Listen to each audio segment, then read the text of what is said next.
Hey guys, Huzzy here bringing you another video and welcome to another Challenger Spectate. Technically not a Challenger Spectate, we're watching a Master / Grandmaster Smurf of Katarina. Now again, just to want to explain, you're getting a lot of these replay episodes because it's Christmas time. I'm having to bulk record so you guys don't miss out any content. So if you don't like these episodes, I understand. You can skip the second video of the day, but do remember, I am a League of Legends channel that does 2 videos a day. Not many channels do that, so you always have the first video of the day, which is usually, and pretty much always, a live commentary. And for now, in the winter months, this is like the best thing that I can do to maintain content. Anyway, this Katarina, while an invade is happening, I want to explain the significance of this Katarina player, by the way. She was a requested pick. I went on Twitter, hey, what do people want to see? Katarina was one of them, because I've always said Katarina is pretty much a one-trick champion, which I do stand by. In order to play it to the full, you basically have to one-trick it. You have to be consistent with it, you got to know the mechanics, you got to know the damage perfectly to pull it off, especially at the higher rating you go. Now, this Katarina is a bit special because she is rank 1 Katarina in the world. Going off a couple of the websites that will do all the statistics. And when you actually look at her statistics, I think everybody can believe why. Now, worth noting, it is a Smurf. I don't know who this player actually is, who their main account is. All I know, it's 100% a Smurf, because right now, while, you know, we can explain this while the early game is happening, this account has got 60 games played. Meanwhile, the enemy team steal the red, so it's a red trade. Lee Sin in the area already. Elise is also near the area. Fight's going to happen. Flash out of the Lee Sin queue, and that will actually be a negative kind of trade for the Katarina's health. And the Lee Sin now taking a bunch of damage. Lee Sin nearly going to go down. May have to flash out for safety. Doesn't have to, but that is a bad trade for red team. But yeah, as I was explaining before all that happened, this account of the Katarina has played 60 ranked games in total. He's already in Master from being a fresh account, and they have only got 2 losses on the account. They are currently 58 wins, 2 losses. I will say, and it is worth noting, a lot of those games are duo queue, so some people won't think the climb is as impressive, and it isn't, but still, the statistics of the champion is what is more impressive to me. And it does seem, I've kind of like looked at their profile a bit, it does seem that they're, nice kill, they are duoing less now that they're getting to a higher rating. Anyway, Nautilus coming, but the enemy team going for a pretty big play. Katarina gets a double kill. Potentially worth it because you start the snowball. Nearly gets a kill on the, by the way, support Ashe. Some people are playing it. And that will be the end of it. Aphelios gets a double kill. Katarina gets a double kill, but there we go. So, yeah, continuing the point. Meanwhile, Aphelios gets a, triple kill, basically. So the Katarina has 54 games of Katarina played with 2 losses only. And then the other games that they play Vladimir and Wukong. Both of those champions have got 100% win rates, but Wukong, they've only played 3 games. Vladimir, they've only played 5 games. So pretty much a Katarina one-trick whenever it's available. But the statistics, man. Whoa, what is happening over here? Oh, wow. Enemy team is continuing the aggro, and they do get another kill, so this is crazy. Katarina's now coming through. Lee Sin now meeting the Katarina. Katarina needs to get that reset. Gets 1 kill shut down on the Aphelios. Now going to continue for the Syndra. Gets pushed back by Syndra, who you could argue is relatively a counter to Katarina because she's got the stun, she's got the pushback, she's got the slow. But that will be the end of it, but Katarina does pick herself up a red buff. Again, a lot of action already. It's actually hard to explain what I'm trying to. In 54 games of Katarina, this person averages 14.9 kills a game, 2.8 deaths. Meanwhile, all in coming in. Nice bait by the Syndra. Katarina's probably going to go down. Or does she survive? Might survive in the end. Does get smited, goes down. So yeah, 14.9 kills, 2.8 deaths, and 5.4 assists. That's insane stats. So yeah, best Katarina in the world. And you're seeing hyper-aggressive play right now. And 9 CS, by the way. Another thing worth noting is there are certain champs in League that we do call farming champions. You'd expect the player to have high farm on that champion. Think of a Rise or most AD carries, for example. Katarina actually isn't one of those champions that I consider something that is power farming. It's weird that Katarina is the type of champion that is a kill priority champion a lot of the time. That you'll see a Katarina with a low kill score, but, 12 kills. Yeah, looking at this person's profile, they are not a great farmer, but I also think that is partially due to the champion they're playing. Meanwhile, more all-in is coming. Katarina now making her way, trying to get the help, doesn't even get an assist, but you can see one thing straight away, how active she is to move. So Katarina is, you know, not a terrible laner, but she's not known for her laning. She's more known for team fighting. She's more known for roaming a bit, you know, making plays happen. Pyke gets a solo kill somehow on a Fiora top lane, has actually his second kill. But you can see just how quick she's ready to go. Like, she's basically, you know, the minion wave could be at her tower. Oh, you should be farming here. She's leaving the lane. She doesn't care. She is going straight to the play that she feels she needs to help on. So that's worth noting. If you are an aspiring Katarina player, this is the best Katarina. And by the way, this isn't just this Katarina. I've obviously played with some good Katarinas over the years. They all have this playstyle. All of them. They don't care about farm. They go all in for as many big plays as they can. Roaming, jungle priority, you know, helping the jungler out. You know, oh, nice. Wow. Nice prediction from Lee Sin to think about that. Again, if you're wondering, like, how did he predict that? Meanwhile, Katarina going to try and finish the kill on the Elise. Is kind of, meanwhile, Lee Sin takes the kill.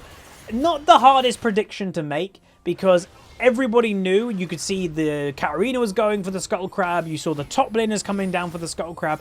Everybody knew the Scuttle Crab was probably going to be the thing that people wanted, or at least that's what they were going for. So it was an easy prediction that he would be there. Meanwhile, fight's continuing. Pyke going for a lovely stun. Now the Katarina's going to get a bunch of damage. Shut down on the Syndra. Now going to go for the Fiora. Pyke gets the kill. Lee Sin gets the bonus gold. This game is insane for the rating that we're in. This is absolutely nuts. Meanwhile, because obviously the Syndra's now died a couple times, the farm is equalizing in mid lane. But this is why whenever people have asked me the questions over the years of like, oh, what's a good farm score at 10 minutes?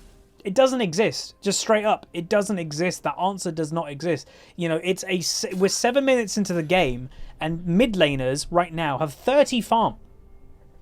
In a good game of League of Legends, you know, when you're in high rating, these players should have 50 each. But because of how much is happening, that just isn't happening, right? So you've got to adjust it to the game you're in. And that's why whenever people say to me, oh, what farm is good at 10 minutes or 15 minutes? It's like, well, what type of game is it? Is it an all-in jungle roaming game that you're helping your jungler? There's kills flying everywhere. Dragons are flying early, aggro roaming. If that's the case, then farm isn't what's going to be on the radar or anything. Katarina hits level 6, goes straight for the all-in. Does a bit of damage, not too much. Obviously worth noting that, obviously, yes, Katarina does take the new Conqueror. She obviously took... oh, this could be on. She needs to get the reset. Elise now coming the area. She may as well go all in or try to escape at least. Now what's going to happen? Is she going to get away? She has a W speed up potentially. I have a funny feeling she's going to maybe try to turn. Elise going to go for the flash play. Forces the Katarina flash. So yes, she is getting focused somewhat hard in mid lane. But unsurprisingly... one, if you're loading into this game, as let's say, you know, most people in this game, and you see the statistics on this Katarina, you're like, yep, I don't want her to pop off. Secondly, the lane itself, Syndra and Elise, counter Katarina quite heavily. Cocoon, meanwhile, Syndra's at level 6, so an ultimate would probably kill a Katarina here. But yeah, Cocoon and a Syndra stun, you're shutting down a Katarina ultimate play, and probably killing her in the process. So yeah, to me, it is the lane that you'd probably want to power gank as an Elise. Maybe top lane, because again, in top lane, you'll notice it's top Pyke. Remember top Pyke or lane Pyke, he gets another kill, and remember, he's getting double gold. When he gets a solo kill with his ultimate, Pyke gets 600 gold per kill, not 300. So he is hyper snowballing now. But Lee Sin gets dove, or just killed straight up near the tower. Worth noting about Pyke, the champion obviously is a support, which means he's got support scaling. Has obviously his execute like he does as a support player, but his actual damage, when you're a support, you have high base damage, bad scaling. It's the same for lane Pyke. So if you don't let him snowball the early game, which unfortunately this Fiora has not done, that's the key to beating Pyke in lane. Do not let him snowball early, and then his scaling will fall off compared to you as an actual top laner or as an actual mid laner. That's the way that it works. Meanwhile, Rome coming down, going to go for the Aphelios, and maybe not for some reason, actually. That's a bit weird. Obviously, the enemy team is roaming down, but I'm just very surprised Nautilus didn't go for a Q. Which, yeah, I don't know why. Vision is being seen. Random Cocoon hits the Lee Sin. Don't even know if they knew about him. Anyway, all-in potentially coming through. Look at the instant damage by Katarina with the Gunblade, by the way. Ultimate coming through. She will pick up the kill. Lovely kill. Syndra potentially could have done a bit more to help that out, because when the enemy all-in for the Elise, they then maybe should, like, the Syndra really should have moved in to try and at least do more damage or look for the stun. Lee Sin is now doing the dragon by himself because the enemy jungler is obviously dead. Perfect time to do it. And now the Katarina is, you know, she is still 10 roughly farmed down, and it's probably going to be even extending that because add this farm to the Syndra, and yeah, it's over 10. Meanwhile, big fights breaking out near the dragon. Aphelios going to probably kill... Oh, no! Aphelios had no vision of the Lee Sin, so his priority on his weapon queue, which I think that was the lifesteal one, didn't go for the Lee Sin. That's unfortunate. Lovely kick, though, by Lee to survive. So far, so good. Obviously, Lee Sin himself has had a pretty rough game. 1 and 3 for a Lee. That rhymed. But yeah, this game's been kind of cool. It hasn't so far. You know, you're watching, you know, in essence, the best Katarina in the world in solo queue. And nothing has kind of crazy stood out yet. Like, yes, very good mechanics. And now maybe... Okay, commentator's curse, ladies and gentlemen. Now you're seeing the Katarina knowledge. Like, did I think, you know, be honest with yourselves watching the video. Do you think right then... Oh, Katarina could have just easily jumped on the Syndra, and I don't, by the way, think she even ulted. She could have just jumped on the Syndra and just killed her straight up, 100% health to 0, even with Ignite. Honestly, nope. I did not think that would happen, but it did. Why did it? Because this Katarina knows Katarina inside and out. She just knows the champion, and that's how, you know, that's Katarina. That's why I say it's a one-trick champion, because it's not really worth playing Katarina if you're not that knowledgeable on her. You obviously don't have to have the mechanics of the #1 Katarina player, but you know what I mean. You have to be so on point with this champion. Anyway, Ashe, again, support Ashe, dead in bot lane. Again, bit of a weird situation, but it is, you know... Oh my god, not again. Oh my god, okay, now we're watching the Katarina that I've been waiting for. Holy moly, just straight up kills the her again. Remember, the previous kill that Katarina got didn't use her ultimate, but did use Ignite. This time it was the other way around. She didn't have Ignite, so now she used her ultimate. Because if I'm not mistaken, obviously it doesn't really matter because Syndra doesn't have healing, but Katarina ultimate, I think, does also have grievous wounds, therefore someone can't heal. Katarina now roaming, heavily roaming, goes for the kill, has an assist. Gonna go for the Ashe. Nautilus not tanking the tower like Katarina probably would want. Gonna continue though. Nautilus might go down very low. At least now coming in the area after doing Rift Held. Lovely play by Caitlyn, actually. Gunblade procced for Katarina. Gonna do a bit of damage. That, ooh. I was gonna say, that wasn't the best cocoon, repel for the Elise there because it didn't really stop any damage. Katarina now 7-2. Roughly even with farm, jumps over the wall into a bit of danger. Enemy team may have... Oh, God. All in coming up by Katarina. Going to go for it. Hits the E after the ultimate. Now jumps over the cocoon. Going to continue with her bouncing blades. And the Elise knew she was dead. Wow, this Katarina is clean. Oh, yeah. Now we can definitely see why she is the way that she is. Again, watching this always makes you kind of go, I want to play Katarina. But like I said, there's probably not much point because... Yeah, if I'm getting surprised by how much damage a Katarina is doing, and I am, it means that I don't know Katarina to what I need to pull off the champion. Because that's really the whole champion, is knowledge. Yeah, she has some mechanics here or there, but the mechanics are a combo. You learn the combo, then you can play the champion pretty much. After learning the combo, it's all about knowing how much damage you deal versus what you're against. And this Katarina just knows it perfectly. She knows when to go in. And obviously that means that, you know, she's not going to have... Every game is going to be an absolute stomp, but most of them are. Anyway, she does a bunch of damage to Aphelios. Ashe is dead. Another solo kill for Pyke. He's actually in a 2v1 right now. He will go down in the end. But remember, because he got a solo kill, you know, himself with his ultimate, he still gets double gold. Like, if you look at the gold lead right now... I'd actually wager, even though Nidison going to go for the play. Nice kick. Don't know if he probably just has enough damage. If we look at, like, the gold, even though Katarina's got 9 kills, Pyke's going to have way more gold, I predict. 6.5? Wait, how? Okay, I'm very confused. How does that happen? So, again, 9... Okay, maybe it's the assist. So she's been involved in 14 kills. He's been involved in 7. But the vast majority, meanwhile, Lee Sin dies in top lane. Vast majority of these have been solo kills. Well, 3 of them have been solo kills with his own ultimate. He should have more gold than that because he's also winning out in farm. Not really sure how the Pyke actually doesn't have that much gold, but oh well. Anyway, Fiora now maybe going for an all-in question mark? That would be very questionable. Again, this Fiora, remember, is pretty weak. Oh, Katarina mucked up then. She thought she had the kill, but mucked up. Let me just confirm, because if I'm not mistaken, does this do... Yeah. So her ultimate gives grievous wounds to all enemies struck. So, you know, very good counter to Fiora, who obviously is looking for healing during her ultimate and stuff. Katarina counters that when she's ulting. Anyway, the enemy bot lane gets a kill on the Caitlyn. So again, it's not a completely useful pick, Ashe support. I just personally wouldn't recommend doing it because there are just supports that do things obviously a lot better in the same position. You know, things that are designed to be supports, for example. Right, Katarina doing a roam down to bot lane for some reason. You know, maybe she was looking for a little sneaky kill, but also she is thinking, you know, she's thinking about farm, but it's just not the priority in the game. Now, item build is interesting to me because she's actually splitting the item build. And also... Wow, that's a lot of damage. Surely Morellonomicon wouldn't be a priority for Katarina. Now, obviously, it gives a magic pen, but part of the draw to Morellonomicon is the Grievous Wounds, and you already do that with your ultimate on Katarina. So surely, instead of buying a Morello, wouldn't you want Void Staff? Unless you rate the health that Morellonomicon gives quite heavily. I don't really know. But yeah, this is just me waffling on just trying to predict something. Lee Sin getting a nice kill with the Caitlyn with the ultimate. Ashe is in the area.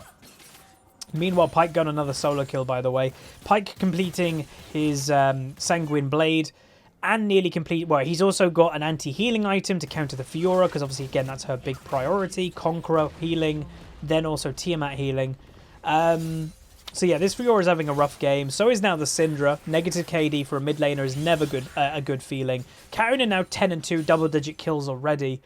So again, very clean. Wasn't really, again, not really the early lane phase that was crazy. Now, I will be honest with some people. I might have mentioned it. I tried to record a video on this Katarina before this game, by the way. I picked a different game.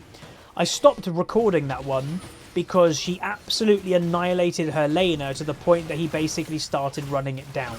Oh, that was close. So yeah, like in the game that I was going to watch, the enemy Victor went 0-19 against the Katarina. So I'm guessing, you know, after being... And the first 6 deaths that the Victor had were just 1v1 kills that the Katarina got on him.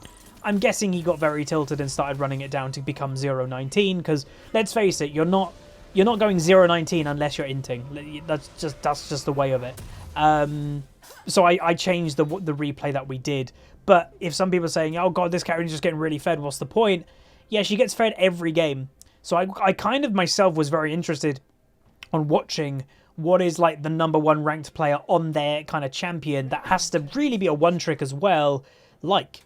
And yeah, like, it's impressive to watch. And you do have to remember, by the way, yes, this person is a Smurf. We know that this Katarina is a Smurf. We don't know what their main account is. I would presume Challenger, obviously, to be this good and statistically good on Katarina. Meanwhile, going for a bunch of damage, gets exhausted. Caitlyn ultimate coming through. Katarina going for all-in damage, does get it. Straight up just murders the enemy bot lane. Elise just was envisioned. She will walk away. Probably doesn't want to take that damage. Caitlyn takes most of it, so that's something. Now 12-2, 5. She did go for that Morello, like I mentioned. My only thing to me, again, I know I shouldn't really question the best Katarina player, but that is questionable to me because she already has Grievous Wounds from her ultimate. So what is the Morello for? And if it is for, because again, the item gives AP, which is a lot, health, Magic Pen and Grievous Wounds. If it's for the Magic Pen and AP, why wouldn't you just go for Needlessly Large Rod? Unless she really rates the 300 health. Which 300 health isn't that much, so I don't really know. Now the Ashe going for an all-in. The Fiora's doing a flank. Katarina getting a nice kill. Does pick up another assist. Aphelios ult coming through. A lot of fire damage. Katarina does go down, by the way, to the Aphelios, who's dealing a bunch of damage. And that'll be the fight over, I believe. Enemy team might actually chase. Oh, Elise mucked up. Doesn't matter. She did, in the end, do enough damage to kill them. So that is nearly an ace for the enemy team. Pyke is in the area, though. He might be thinking about trying to take revenge. Will he manage to do anything here? They do have vision of him. He's now going to go for the all-in. Going to go for the Aphelios. Does use his flash. Gets 1 kill. Remember, doubling the gold. He could just straight up kill her if he hits it. Does miss it, unfortunately for him. Nice repel by the Elise, and that will be an ace. So even though this team is ahead a lot of gold, the kills are way different to red team. It does show, at this rating, you can still get punished. You can still get aced, which shouldn't really happen, but it does. Comebacks do happen. I'm not saying this game is going to be a comeback, but it is an opening for a comeback. Right, so game continues. Death cap is definitely on for the next item, I presume, for the Katarina. She just has, by the way, the farm lead over the Syndra. And, you know, this game, the Katarina's farm doesn't look too bad. But I would say it's a really low farming game in general. You know, the highest farm in the game is, what, Pike at 145 at 20 minutes. It's quite low. But, as we've mentioned before, I think, again, it's hard for me to remember, was it this replay that I said it or last replay? I think it was this replay. There's no such thing as perfect farm by X amount of time. This game has been a heavy kill priority game, which always is going to hurt farming.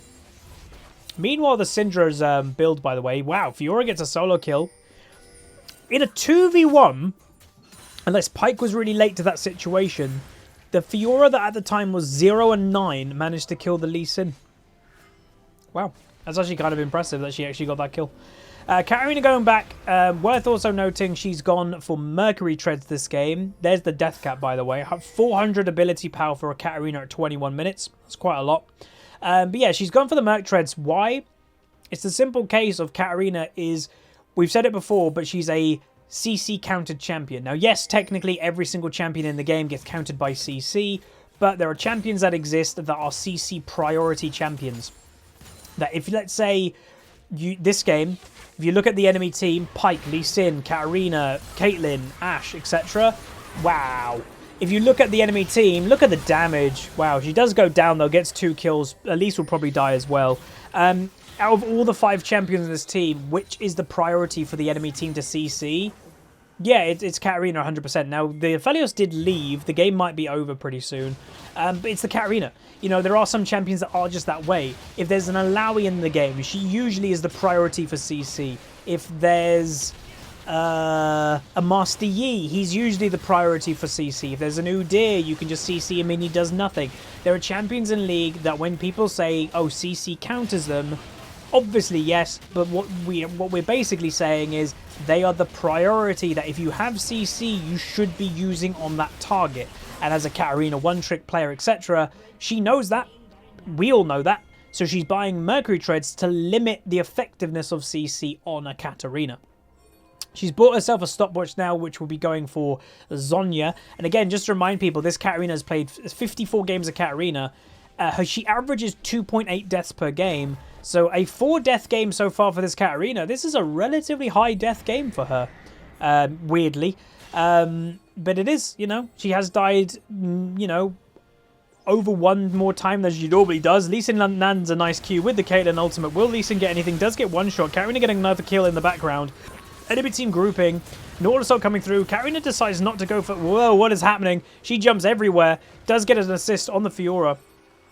Red team most likely going to just continue going into the base. Cocoon comes down just to stop the Katarina, I guess. She's going to go for a bit of damage. This might be a bit overextendy. Is taking a bit of damage. The stopwatches, but there is...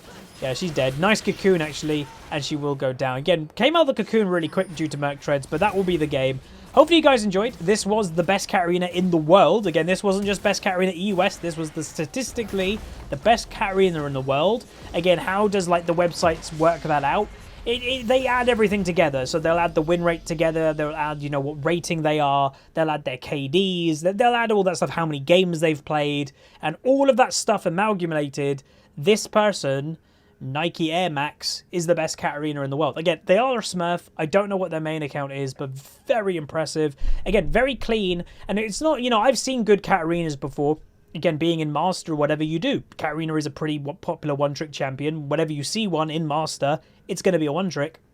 So I've seen good Katarinas, but what this Katarina, what it seemed to be the biggest separation, is pretty much most of her plays, if not all of them, when she was going in, she knew she could kill something. It wasn't going in just to be like, oh, I might be able to kill something. She went in knowing they're dead. You know, oh, I just need to land one more Q, they're dead. And I can walk away now perfectly in timing. I can stop my ultimate and run away. She just knew that stuff inside and out, which I think just shows how much knowledge about your champion is just as important as mechanics. Easily as important as mechanics. But that's going to be it. If you guys enjoy, throw a like on it. Leave suggestions for what you want to see in the upcoming days. Again, I am obviously bulk recording for Christmas because I do obviously want time off with my family, you know, over the Christmas Eve and Christmas Day. And also I'm going away for a few days after Christmas for extended family and stuff to see all them. So I won't be here recording. That's why I'm doing a lot of these replay episodes.